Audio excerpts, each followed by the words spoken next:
Hello, it's me, it's Recky, and welcome back for another scary but entertaining video reaction with Recky. It's kind of hard to do this when I want to have some darkness because Sweden is going right into summer and the sun will stay up really long. This is just the beginning. It's 10 p.m. It's fairly light out. So in the future, at least in the summer, it's gonna be broad daylight out there at 11, 12 midnight. So it's gonna be hard for me to do this. Anyway, I've been looking forward for doing this one because in the previous video we watched, when it comes to this teenager getting visited by a creepy thing out in the forest in the woods, MrBallens talked about his personal experience with something paranormal or unexplainable. We're gonna watch that. That's over almost 40 minutes long, but I'm looking forward for it as hell, to be honest. Before we go ahead and watch, do the reaction, you can see the awesome people of Recky J just flying by. And for the Supreme tier donators, David Bangtson, buddasquirrel, Southern Mom, Fran, Deja, and Peggy Miller. Thank you so much. Thank you so much to my channel members, Patreons, and of course, the guys getting shout out, Supreme tier donators. Thank you so much for that. Love you all. If you do enjoy, smack the like and of course hit that subscribe. And let's see if MrBallens have what it takes to scare Recky. I'm as tough as I'm not tough. I'm just kidding. I'm a bit of a bird's heart, you know. Shut up, Recky. Watch it and be quiet. Let's do this. Where is it? I heard the door open. I heard the bells. I heard the pot. I heard the footsteps. I saw the door open. I see the thing walk in. I watched it walk down the aisle. I watched it bend over. It's in the room. Where is it? And this is night one. There's 2 more nights of this, and it gets worse. What? Did he actually say something walked in? Walked past the hallway? Bend over and... When I was 16 years old, I was an avid snowboarder. Starting from the time I was like 12 years old, I used to always go snowboarding with the same 2 guys, my 2 very close friends, Wolf and Nick. Every winter, me, Nick, and Wolf would go up to Nick's family's cabin that was up in the White Mountains in New Hampshire. Just snowboard, and it was great. Every time we went up to this cabin in New Hampshire, it would be me, Wolf, Nick, and then Nick's mom and dad. Unexpectedly, leading into my 16-year-old winter, Nick's father passed away. We were actually planning on going on a trip to the mountains that winter. Another cabin. And I remember speaking to Wolf and being like, I don't know if it's even appropriate to ask about this trip, because we knew that Nick was very close to his father, and not to mention, like, every time we went on this particular trip up to the mountains, Nick's dad was always with us, and it just seemed like, how can we possibly now go on this snowboarding trip? Not only is it a low priority item, but just the dynamic is all different now. Nick called us and was like, hey, so we are still going to do the snowboarding trip to the cabin in New Hampshire.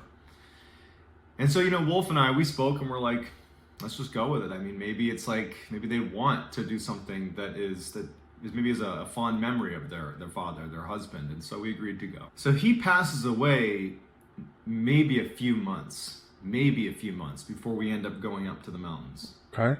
And so the grief was still definitely there, but also just, again, that the dynamic was it was like the elephant in the room, right? Like, as we're driving up, we drove in the same car. Me, Wolf, Nick, and then Nick's mom was driving. It was so apparent that Nick's dad was missing because he was always in the car with us when we drove up. Anyhow, so we make the trip up to New Hampshire, and we're planning to be up there for 3 days. gotta feel really empty when you do something on a regular basis. There's always the same people there.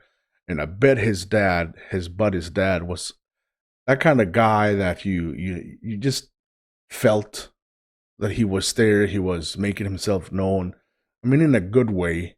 And that gotta be the most empty situation you can possibly, and it's gonna affect everyone, even his buddies, So the house itself wasn't really a cabin, it was a house, it was a small house. It was on a mountain. And if you think about the way a mountain works, it's a slope. And so in order to have a house level on a mountain, a portion of it needs to be on stilts, right? The portion that's kind of hanging off the mountain. And then the other part of the house is kind of like embedded in the mountain itself. And when you drive up to the house, there's a wraparound porch that goes around the house. The majority of it is on the stilted section of the house, right? So if you're on the wraparound porch, your footsteps are going to echo. Like you can hear those footsteps because you're above the ground. When you step into the house, you open a door. It actually opens inwardly. There were sleigh bells that were on the door, on the inside of the door. So anytime you open the door, you hear those sleigh bells ringing. And as soon as you step foot into the house, if you took one step into the house, right? So you step on the wraparound porch, you open the door, sleigh bells ring. When you step into the house, your right foot would be in the kitchen. You'd be standing on linoleum. And your left foot would be on shag carpet, which is like the dining room. And that's the way the house is laid out. As soon as you walk in, kitchen on your right, dining room on your left. And if you keep walking, you're going to enter into this living room. And if you turned around in the living room and looked up, you would see a lofted second floor. If you walk into the house, again, your right foot's in the kitchen, your left foot's in the dining room, and you walked as if you were going into that living space, but stopped about halfway across the house. You could look to your right, and there'd be one hallway.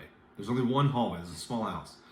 And this hallway is bringing you, call it, into the mountain. If you think about, again, the layout of the house, you have a portion of the house that's sitting in the mountain and a portion of the house that's on stilts.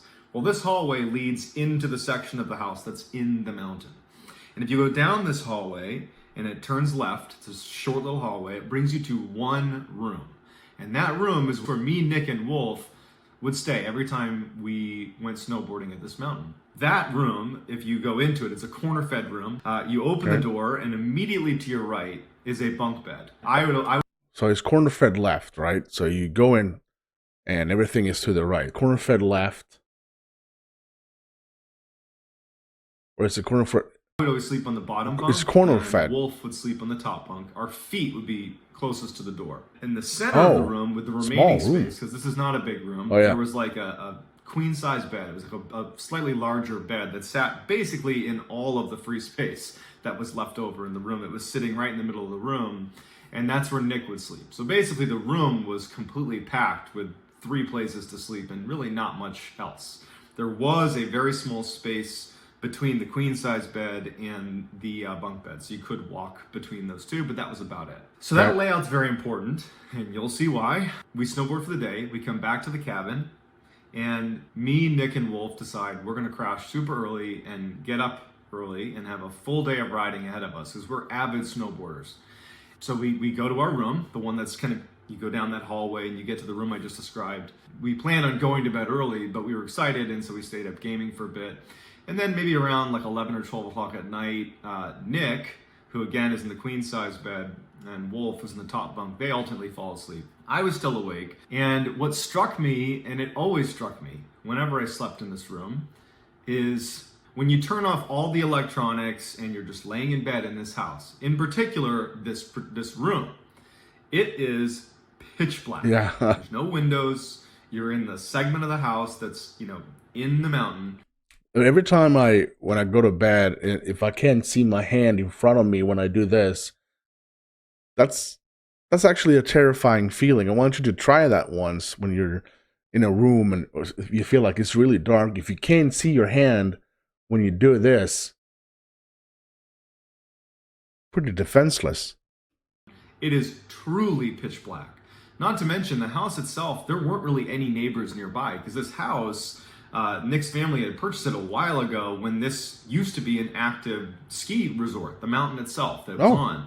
But it wasn't anymore, and most people that were living there had left and sold their property. But a few people had decided to stay, and so Nick's family was one of them. So they had this cabin on an abandoned ski resort. There was virtually no streetlights, there's virtually no neighbors, and so at night, when you're laying in this room, like I was this night, you're really struck by just how dark and quiet it is. I mean, basically no white noise, I mean silence and pitch black. And so I'm laying there, and one other detail that needs to be brought up before we get into it. So he's painting the picture now, and I think this is very important that you guys follow with him, because it's going to probably mean a lot when he starts talking about the scary shit that's going to happen. What actually happens. Yeah. So Nick had two much older brothers. They were in their 30s, and we're 16 years old. And we were expecting one of them, we didn't know which, to swing by the house at some point over the next few days. Mm-hmm. Yep. That's what Nick's mom had said. Nick had kind of reiterated it. And I think that Wolf and I understood that, now that Nick's father was gone, that they were just kind of trying to find a way to fill the void that was left from the father passing. And so we were expecting over the course of that weekend for someone, one of the two brothers, to come to this house and stay with us for a night or whatever it was. I had never met either of these two brothers. I knew they existed, but I had never met them before. But somewhere in the back of my mind, I know that probably one of them is going to show up at some point, maybe tonight, maybe tomorrow, whenever it is. Yep. Man, it's giving me goosebumps just thinking about this. So that night, as I'm laying in bed, I can't wait. about how dark and quiet it is. I remember the only light in the room was the digital clock, the little red digital clock, and it was like a beacon in the light, and that doesn't emit much light, but when it's pure darkness, it does. And I just could not fall asleep.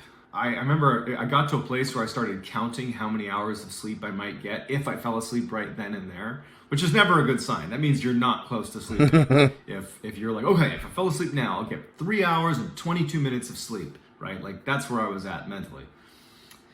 At some point, I think it was around 3 a.m, I remember looking at the clock and thinking, wow, it's gotten so late and I'm still awake. I hear footsteps on the wraparound porch. In a situation where, as I'm telling it, you're going to think, how did you not raise, a red flag immediately? In real time, in real life, your brain goes to great measures to convince you that everything is okay. It really takes an enormous amount of anomalies to stack up for your brain to say something's wrong. Yeah, definitely. I agree with that. Definitely. I'm not going to say all, it's not like a super lot of the times I have encountered something paranormal. It took me a lot for me to actually go investigate, because I always thought about, well, it's nothing. Well, that was nothing either. Or that was nothing. And when I actually took and felt like this is not correct and went to look, I understand him all the way through. So that's what happened in this first night. I hear footsteps on the wraparound porch, and I immediately assume, even though we're talking, it's like 3 a.m, I just assume that it's got to be one of Nick's brothers arriving to be a part of this weekend getaway. Makes sense, I really though. actually didn't think anything of it. I actually just thought, well, when he comes in the house, if he happens to come in here to check on us, I'll just pretend to be asleep in case, he were to see that I was awake. I don't want to have a conversation with him. Number one, it's 3 a.m. Number two, I don't know the guy. I'm just going to pretend to be asleep. So that's all I'm thinking about. Not worried, not scared, not anything. Footsteps on the wraparound porch, and then the door opens, and I can hear the sleigh bells that are on the door itself. I can hear those chime as the door opens.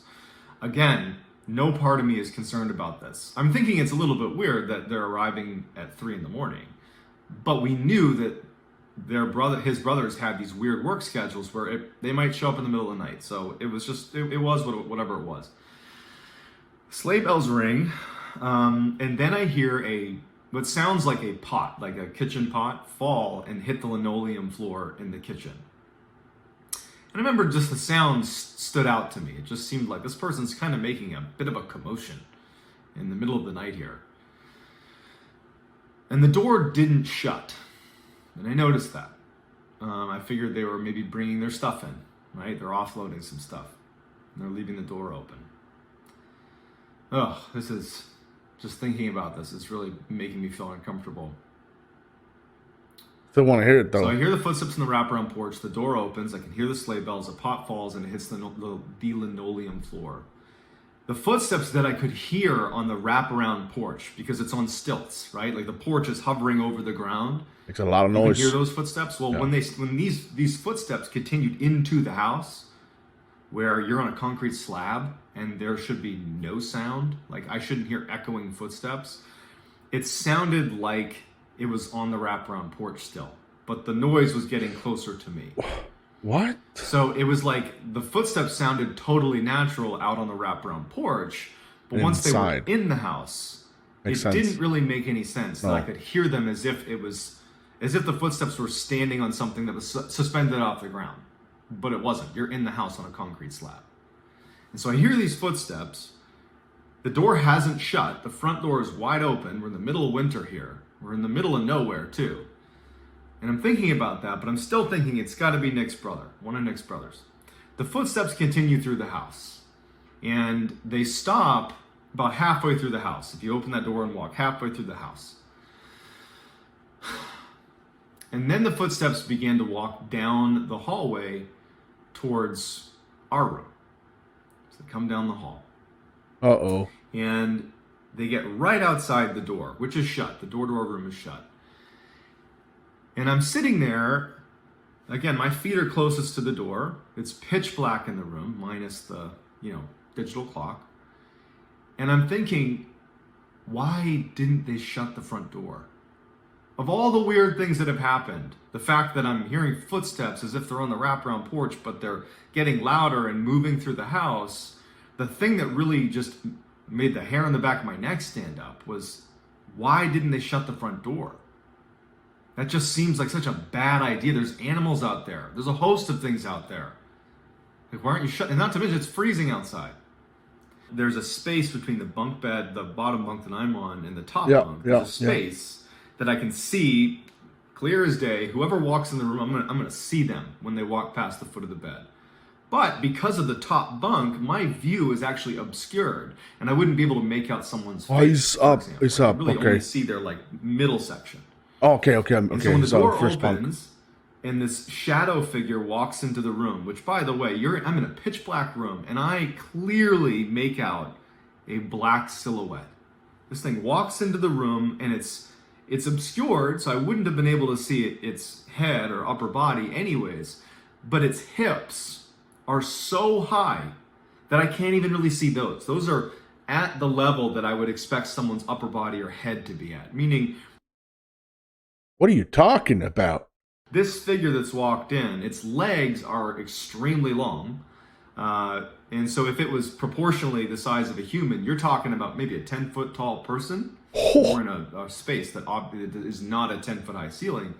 And so this thing walks in, and as soon as I see it, and I make out that black silhouette, even though it's pitch black in the room, I clearly see the silhouette that is unnaturally tall, combined with all the things that I've just thought about, mainly the door's still open. They've made kind of a commotion. I can hear these weird footsteps. I instantly was frozen with terror. Frozen. Petrified. I'm like, it's not Nick's brother. And even if we're not talking about paranormal here, this is such a bad situation. Even if that's just some dude who's come into the house, that's a really bad situation. Yeah. So no matter what, this is a really bad situation. But what I'm looking at, no matter how you twist and turn this shit, it's still really bad. Doesn't make sense. It's an unnaturally tall person. They've left the door open, and I hear their footsteps all over the house, and it walks in past the foot of the bed. And I'm laying there, and I can't see higher than its waist because it's obscured by the top bunk. It's not bending down. This thing makes this facing movement, like a military facing movement, and begins to walk down the aisle between the queen size bed in the middle of the room and the bunk bed where I am. And it's walking down. Oh my God, no. Right next to me. And I'm literally sitting there, unable to move. And I remember thinking, I can't do anything. I'm truly frozen with terror. And all I remember thinking is, whatever happens, just don't bend down and look at me. That will No, ruin my no. life. If this thing so much as looks at me, that's it, I'm done. So it walks down the aisle, it's right next to me. I'm literally frozen. And it does another quick movement, but it's facing away from me now. Facing towards Nick in the center of the room. And it bows onto and then down through Nick's bed and disappears. In the movies, in a movie, as soon as the ghost disappears into the floor, whoever's hiding would make a run for it. In real life, there's no such thing as ghosts. There's no such thing as people disappearing into the ground. So I'm expecting this thing to just get back up again. I couldn't understand that it was, what did it disappear into the bed? That's not possible. Where is it? I heard the door open. I heard the bells. I heard the pot. I heard the footsteps. I saw the door open. I see the thing walk in. I watched it walk down the aisle. I watched it bend over. It's in the room. Boy, Where is it? I'm getting goosebumps. Like really, really sick goosebumps from this. And for hours, I mean, all night, I laid there absolutely petrified, expecting this thing to come back up and just look at me. That was like my biggest fear, is whatever this thing was, I did not want it to look at me. So that was the worst. I'm laying there frozen. I can only move my eyes all night. Finally, I hear Nick's mom out in the living room making coffee. I mean, this was probably like 5, 6 in the morning. And it was like the first time that I'm like, okay, I'm safe now. Even if it's in the room, I'm safe to just go because I can hear someone out there. And I could hear her speaking. I knew it was her. And so I go right out there. And now you got to understand that even though this was a horrible situation that I still can't really explain, I know that she has just lost her husband. And so the idea of approaching this subject, which effectively is going to turn into ghosts, right? I've never had a paranormal experience before this. No. I've never had a paranormal experience since, right? Like I'm more or less a skeptic, and I'm going to go out there and I'm going to start talking about ghosts to the woman who's recently bereaved. It just felt really inappropriate. Yeah, I agree. And so I was really struggling with how I wanted to communicate what happened. And so I went to the table, she got me a cup of coffee, and and we know each other well, she knows me well. And she definitely picked up that something was wrong, but didn't really ask anything yet. She was just kind of puzzling, like kind of sizing me up a little bit. And the only thing I could think to do was to just ask, hey, did either of your two sons, Nick's older two brothers, did they stop by at any point last night? Did they stop by? And she's like, no. And I'm sitting there like, okay. And I'm just like, I must have had a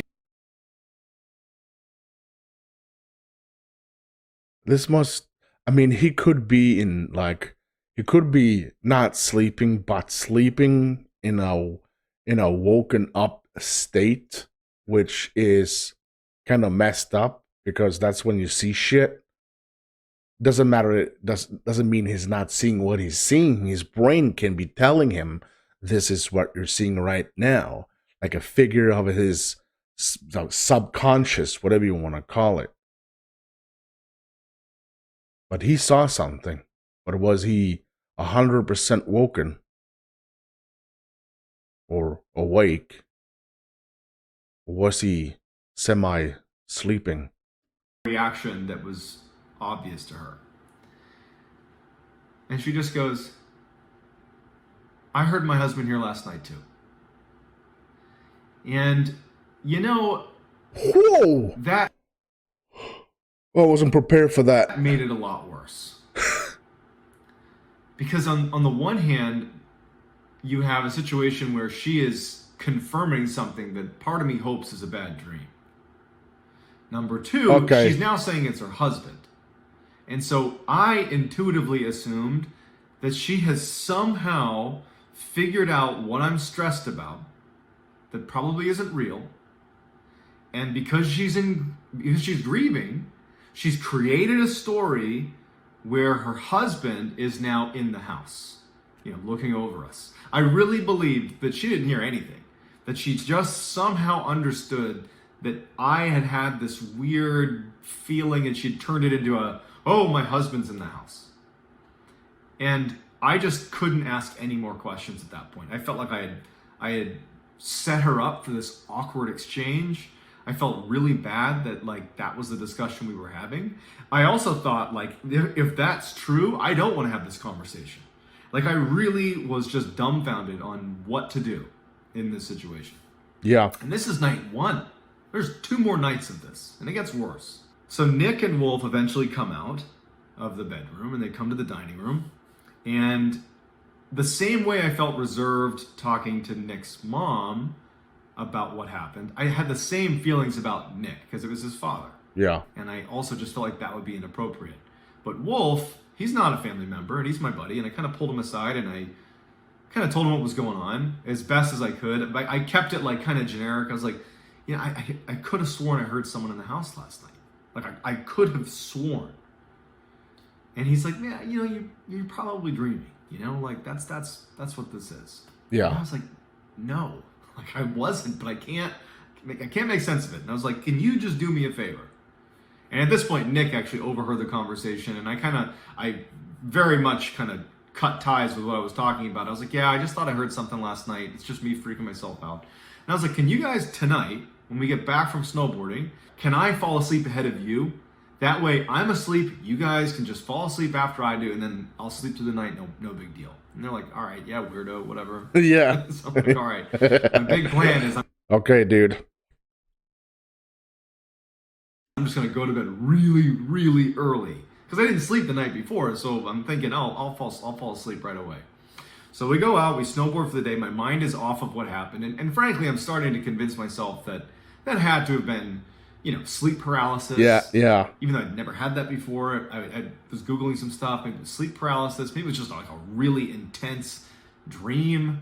You know, I would just like, there has to be something. Like this is too weird, it has to be something explainable. Turns out it wasn't. We get back from snowboarding, and I am immediately going to bed. Pretty much immediately. It was like maybe 6 o'clock. I was like, I'm going to bed. And I get in bed, and all I'm thinking about is what happened the night before, and I can't fall asleep. Eventually, Nick and Wolf, they come in the room, and they're trying their best to stay awake so that I can fall asleep, but it's getting later and later, and I can't fall asleep.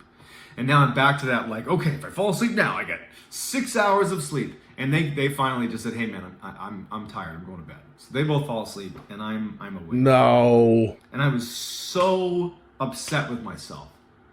Like, you screwed yourself. Why didn't you just fall asleep, you dummy? And I remember the only thing that I did that really made this real, looking back at it, is I put a knife, like a kitchen knife or something, Oh yeah. in the springs above me. So I'm in the bottom bunk, like basically right under the top bunk. Stab that bastard, dude. Stab it. I'm laying in bed, and I'm constantly looking over at the digital clock. And it was probably around 3 a.m. It was late enough that it was like, okay, this is about the time that happened last night. And my heart just sunk when I heard those footsteps on the wraparound porch again.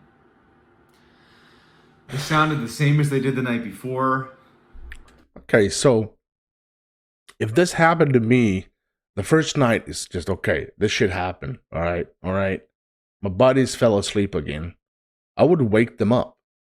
I would do everything I could to wake them up so they can experience the same thing. I understand why, and if he didn't do it, I can relate to that, because reacting to that situation takes a great deal to pull out of the fear, instead of just laying there hoping that this is not going to happen again. So I can definitely relate to this. I was like, that has to be one of Nick's brothers.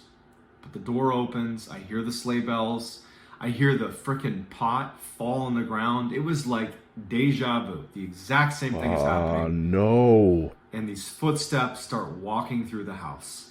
And again, referencing how movies would portray this, you know, the person who's me in the movie is like, okay, I'm gonna get this knife and I'm gonna position myself over here because I know what's gonna happen and I'm gonna protect myself. In real life, I'm like, this thing's gonna be in my room, potentially. It happened last night. It's apparently happening again. Please, for the love of God, don't bow into me. Oh my God. Oh my God. I can't. I don't know. Oh, I got goosebumps. Like you wouldn't know. It's all up in my neck. Don't do it. Into the floor the night Don't do before. it. Don't look at me. It will ruin my life. Yeah. If some entity just engages with me, just looks at me, that will ruin my life. This thing walks down the hall. Oh, shh. And I hear those footsteps coming down the hall. And just pretend for a second, forget the paranormal aspect. Pretend it's the middle of the night in the middle of nowhere. I don't need to pretend, dude. A stranger is walking around your house. That alone is horrifying. No. The footsteps come right outside the door, and I'm looking at the knife that's right underneath the bed. And I'm petrified. I cannot move. I'm drenched in sweat. Just from the few seconds that it's taken this thing to go from the door to the front of my bedroom. Because I know what's happening. Again, it's happening again. I'm not crazy. It's just happening again. I can't what the F is this? And I'm petrified. I can't reach. I'm so worried about making any noise that would alert this thing that I'm here. That I can only move my eyes. And I remember even thinking that I shouldn't move my eyes too quickly because it might hear that. Like this is a primal level of fear. Primal, yeah. I agree. The door opens. Yep. It walks into the room, goes right past the foot of my bed, and I'm, again, petrified. And it walks down, after making its facing movement, it walks down the aisle between me and Nick. And I remember what happened the night before, where it folded into Nick and disappeared, and I'm just thinking to myself, please don't turn and bow into me. Please, whatever happens, just don't do that. So it turns away from me and does the same thing it did the night before, folds onto Nick and disappears into the ground. But again, even though in the movies, this would be the same thing happening, you know, night two, it's the same routine. You'd be like, oh, the ghost is in the floor now. I can go alert the authorities. Yeah. Because now it's safe. Yeah. In real life, I'm like, where did it go? I know this happened last night, but it still doesn't make any sense. It's in the room. It has to be. This is a real thing. It came in the room. It's somewhere. Is it under my bed? Where is it? All night. All night. I lay there. This is the second night that I've not slept. When I heard Nick's mom out in the other room, it was like such a relief. Because I didn't give a crap at this point about being polite. Yeah. I wasn't going to like... Yeah, let's kick that out of the door now. Yeah. Try to, distance myself from the conversation around ghosts. I was going to go out there and be like, what's wrong with this house? And so I hear her and I go right out to the living room and I tell her everything in as acute detail as I possibly can.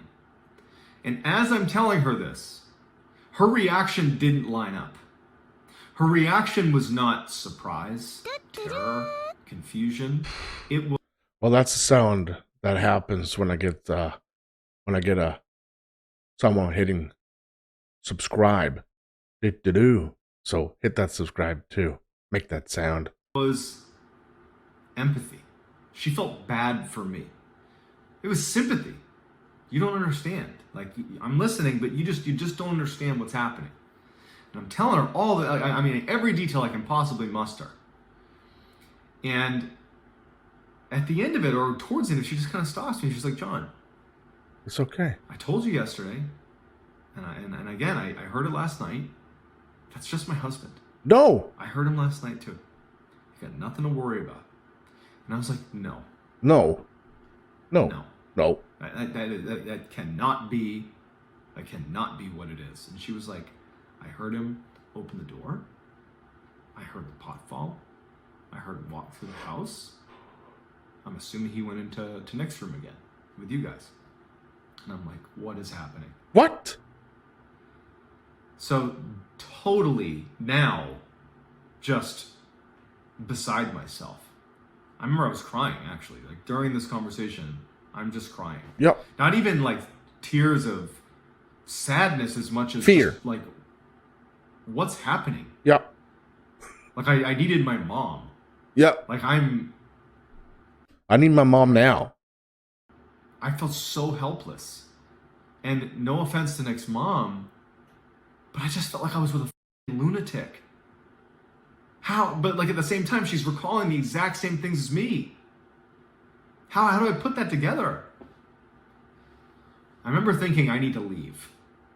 I need to get out of here. I agree. I agree. I would probably do that first night. I thought about like, how am I going to make this happen? Nick's mom and Wolf and Nick, they're not leaving today. Nope. And it was pretty clear that Nick's mom liked the fact that she, heard her husband walking around the cabin. She's not trying to leave. There's one more night that we're here, and I would have to tell my parents to drive, my mom or my dad, to drive to New Hampshire and come get me because I'm seeing ghosts. Like, this was a trip that I loved. I looked forward to this trip every year. It wouldn't have made any sense, and they would have been like, what's wrong with you? And I honestly was not prepared to have those conversations with my mom and dad. That could be really... It all depends on how his parents actually, if they feel like if they have the same belief in the paranormal. If I call my mom in that situation, she's probably gonna go get me because she's like me. We totally believe in the paranormal, and she would probably come get me. I was not prepared to be like, let me tell you about the ghost I saw over the past 2 days. And so I was just kind of resigned and decided to stay. In retrospect, I think I should have called my parents. Yeah. And been like, that's what parents are for. Like, get the hell up here. It doesn't matter why. Come get me. Yeah, I agree. But it was such a confusing moment that I had no blueprint for how to handle. So I just stayed. Nick and Wolf finally get up. And I remember I made that decision as I'm sitting there thinking about what's happening, is Nick's mom is reassuring me, about her husband being in the house.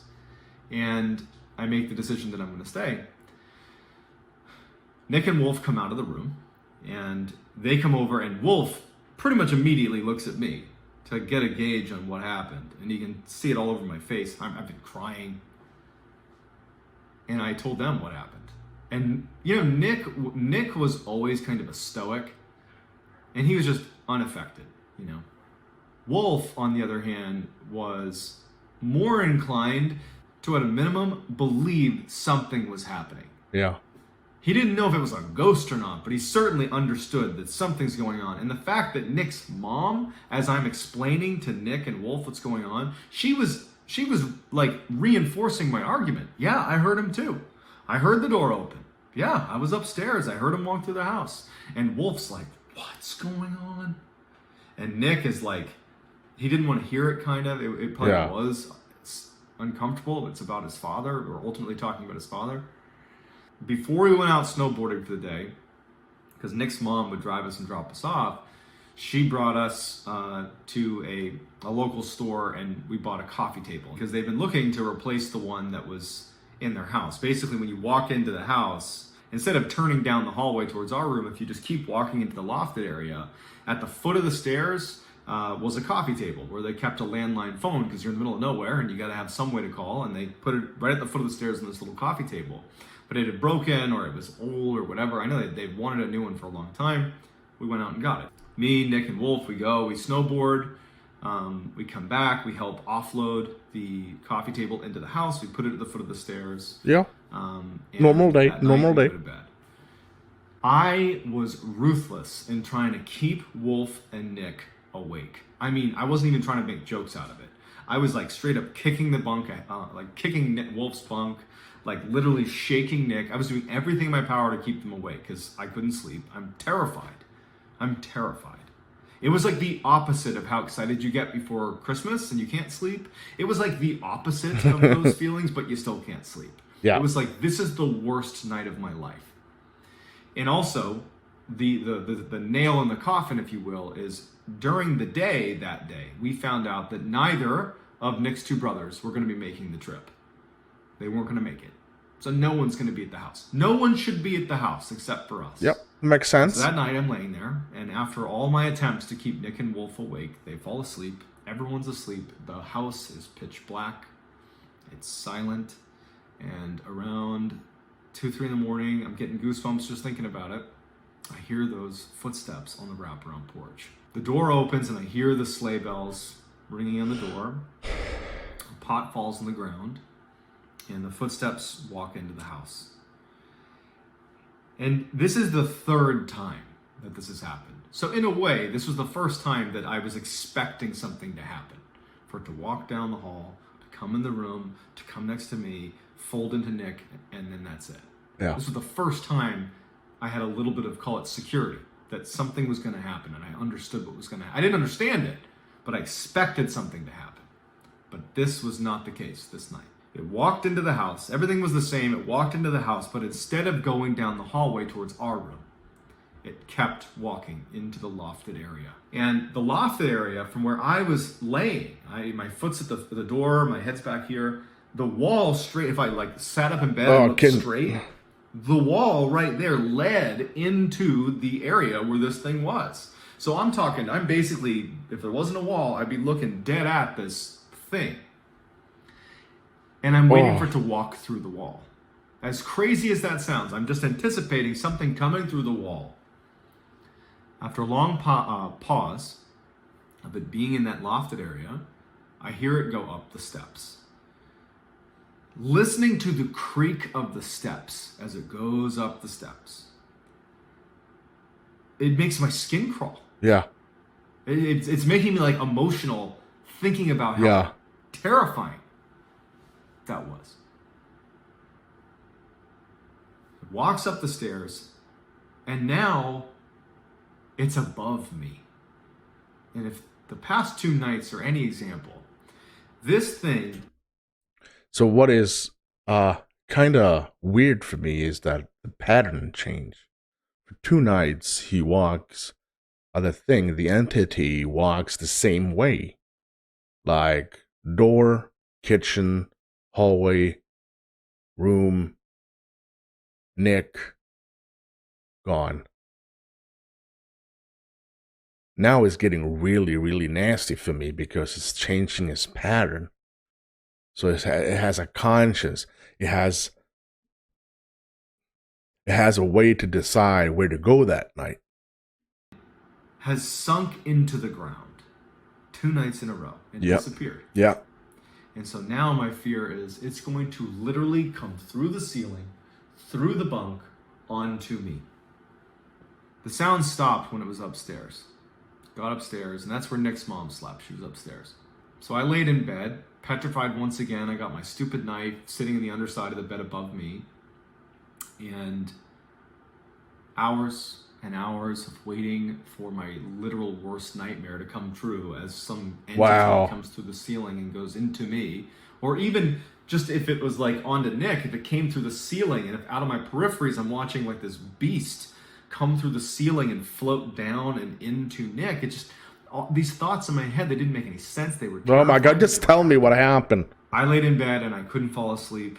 I was now coming up on 3 days without sleep. So at some point that night, I did fall asleep, probably just out of sheer exhaustion.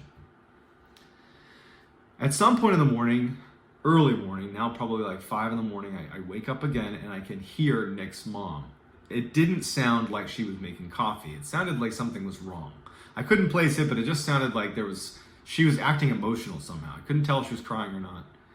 But now it's like it's the morning, it's my last day, I'm leaving today, I'm up, I'm out. And as soon as I walk out of the hallway and I look to the left into the dining room where I expect to see Nick's mom, and she's not there. And she's actually over at the foot of the stairs in the lofted kind of living room area next to this new coffee table we had just put in. And she's standing over this coffee table at the foot of the stairs. It's broken. The entity had been. It's broken. The night before, the one deviation. It's crashed. From the other 2 nights. What happened? And she's crying. Come here. She points to the coffee table. And she's down on her knees looking at the table. And now I can tell she's probably crying tears of joy. Because scratched into the coffee table were the words, "I love you." No.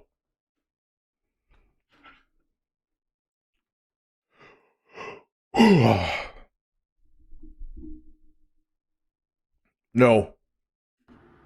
I was like, I'm done. That ended my friendships with certainly Nick.